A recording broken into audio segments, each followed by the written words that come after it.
On overnights, I believe in reason and common sense. Leith Van Onselen from Macro Business with the Treasury of Common Sense. Common sense never goes out of style. Reason and common sense, what a concept. Leith Van Onselen. Good morning, Leith. How are you? G'day, Mike. How are you, mate?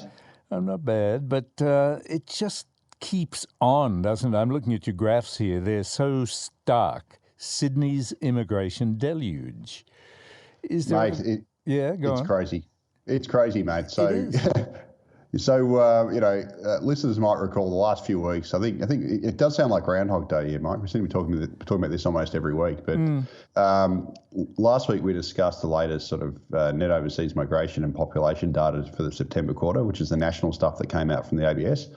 And that showed that the population grew by 660,000 people in the year of September, highest ever level, off about 550,000 net overseas migration. And just on Tuesday it was, the Australian Bureau of Statistics released, state annual population data for last financial year. So that's 2022-23. So they only do it once a year, and it's always for the financial year. And what it showed is that, obviously the national population blew out. So it has at the capital city level. So what it showed is that Australia's capital cities grew by a whopping 517,000 people. Last financial year to just shy of 18 million people. And the capital cities have actually grown by an incredible 5.5 million people, or 44% since 2001, which is as far as the data goes back. So we've basically added the current size of Sydney plus, about 50,000 more people since 2001. So in 23 years, which is, well, less than 23 years, but that is absolutely off the charts population growth. And that's pretty much why we've got a rental crisis. And surprise, surprise, guess which city received the most net overseas migrants, Mike? I bet you can't guess. If I have a try, would I say Sydney?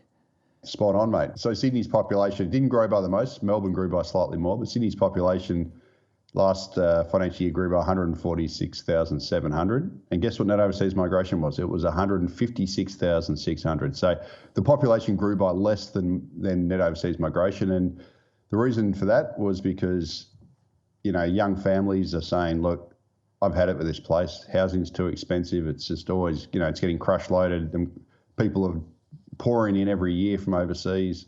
I'm going to head up to Brisbane or, Gold Coast or whatever. So Sydney lost 38,000 existing residents last financial year, and it had 28,500 births. So, net it lost about 10,000 through natural increase.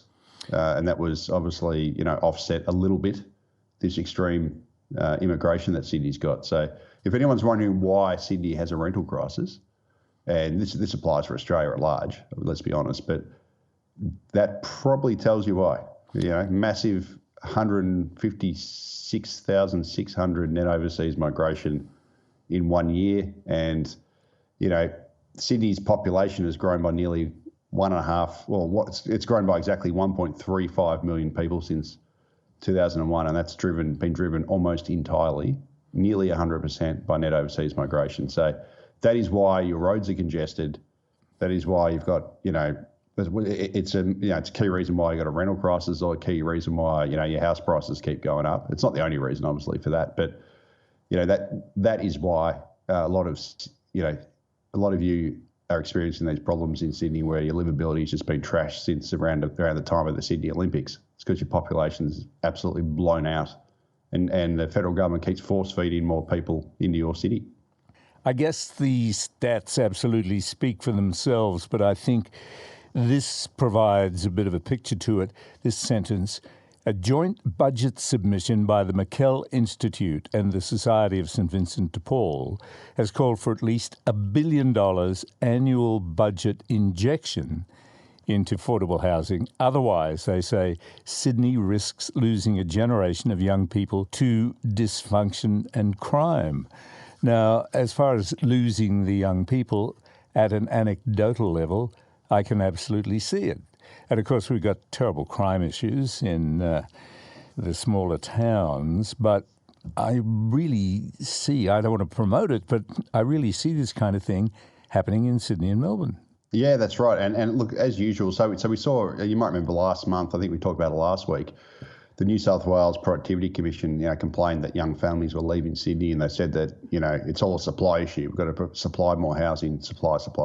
Yeah. This is kind of another spin on that by Mel and St Vincent de Paul. They're saying taxpayers have basically got to spend another $1 billion every year to build more social homes, right? All right. Now, look, I'll say expanding the social housing stock's a worthwhile ambition, right? We've underinvested in that for decades, across Australia, really.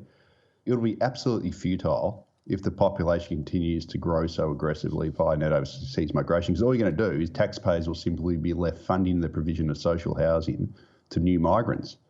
And, so perhaps these groups, whether it's the New South Wales Productivity Commission or McKell Institute or St Vincent de Paul, should maybe, just maybe, turn their sights on the federal government's mass immigration policy, which is, for 20 years has been flooding Sydney with additional people every year, crush loading the infrastructure, forcing people to live in high-rise apartments instead of houses, forcing you all to pay, mega tolls when you drive around because they've got to keep building these toll roads which Transurban fleeces you for to keep accommodating this excess population. Maybe they should turn their sights on that and, demand that immigration gets cut massively so that, obviously the population grows at a slower pace than the ability to provide homes and infrastructure, because then you might actually address the housing crisis. So all this is doing is just putting a Band-Aid on top of Band-Aid and then also punting the cost onto taxpayers, just, as a way to keep this big Australia mass immigration policy going, when really it should be cut.